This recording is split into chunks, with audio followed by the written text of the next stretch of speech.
as I know, she's driving a consignment of 10,000 syringes to Poland. People say it's marvellous of her, but I still think that charity begins at home.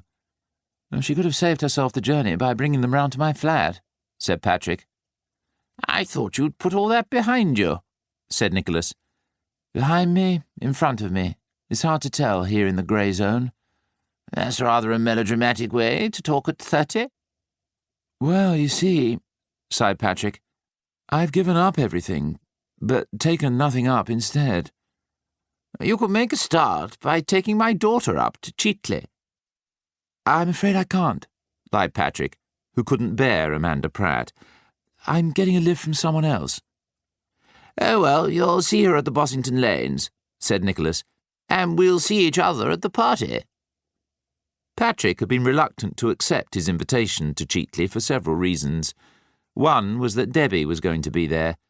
After years of trying to thrust her away, he was bewildered by his sudden success. She, on the other hand, seemed to enjoy falling out of love with him more than anything else about their long affair. How could he blame her? He ached with unspoken apologies. In the 8 years since his father's death, Patrick's youth had slipped away without being replaced by any signs of maturity, unless the tendency for sadness and exhaustion to eclipse hatred and insanity could be called mature. The sense of multiplying alternatives and bifurcating paths had been replaced by a quayside desolation, contemplating the long list of missed boats. He had been weaned from his drug addiction in several clinics, leaving promiscuity and party-going to soldier on uncertainly, like troops which have lost their commander. His money, eroded by extravagance and medical bills, kept him from poverty without enabling him to buy his way out of boredom.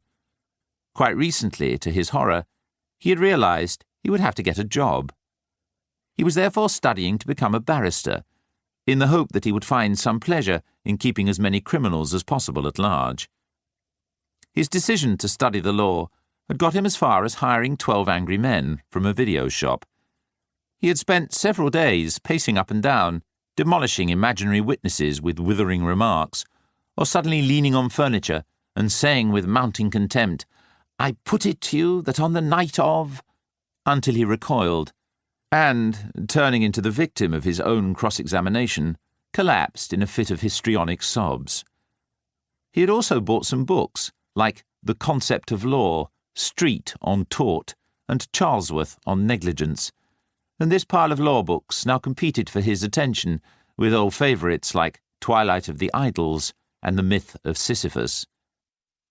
As the drugs had worn off, a couple of years earlier, he had started to realise what it must be like to be lucid all the time, an unpunctuated stretch of consciousness, a white tunnel, hollow and dim, like a bone with the marrow sucked out. "I want to die, I want to die, I want to die," he found himself muttering in the middle of the most ordinary task, swept away by a landslide of regret as the kettle boiled or the toast popped up. At the same time, his past lay before him like a corpse waiting to be embalmed. He was woken every night by savage nightmares. Too frightened to sleep, he climbed out of his sweat-soaked sheets and smoked cigarettes until the dawn crept into the sky, pale and dirty as the gills of a poisonous mushroom. His flat in Ennismore Gardens was strewn with violent videos, which were a shadowy expression of the endless reel of violence that played in his head. Constantly on the verge of hallucination, he walked on ground that undulated softly, like a swallowing throat. Worst of all, as his struggle against drugs grew more successful, he saw how it had masked a struggle not to become like his father. The claim that every man kills the thing he loves seemed to him a wild guess compared with the near certainty of a man turning into the thing he hates. There were, of course, people who didn't hate anything, but they were too remote from Patrick for him to imagine their fate. The memory of his father still hypnotized him and drew him like a sleepwalker towards a precipice of unwilling emulation. Sarcasm, snobbery, cruelty, and betrayal seemed less nauseating than the terrors that brought them into existence. What could he do but become a machine for turning terror